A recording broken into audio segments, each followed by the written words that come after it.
So Proverbs 31:30 says, charm is deceptive and beauty is fleeting, but a woman who fears the Lord is to be praised.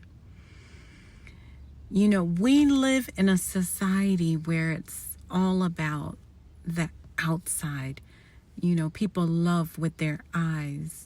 They're drawn with their eyes. And I mean, that makes sense. However, you know, there's an inner portion, there's a inner self that many cannot see, that many do not know at first glance. You know, and for me, I try to focus on my inner man, on building up my insides, on building up that person that God has called me to be.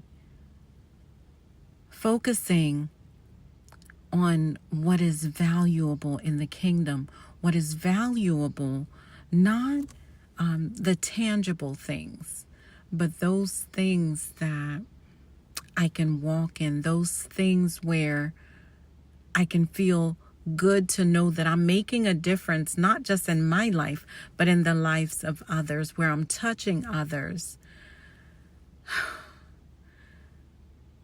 I love Proverbs 31. It's a good scripture to study, not just for women, for men as well.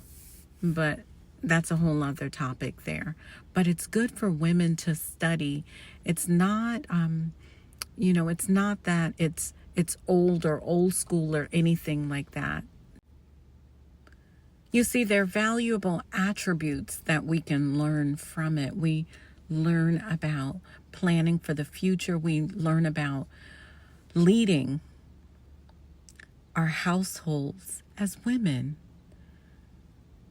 You know, I'm part of an anthology with several women, and each of us focus on a different woman of the Bible. And I'll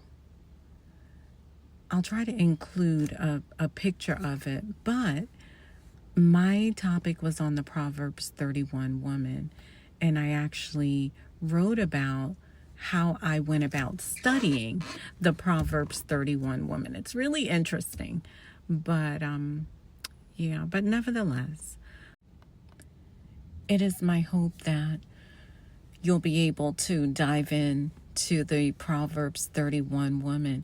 You know, it's great to read the Psalms and to stand on promises and so forth, but there's so much in the Bible as well where it teaches you of how we're to live. It teaches you about the heart of God. It teaches you about what you can do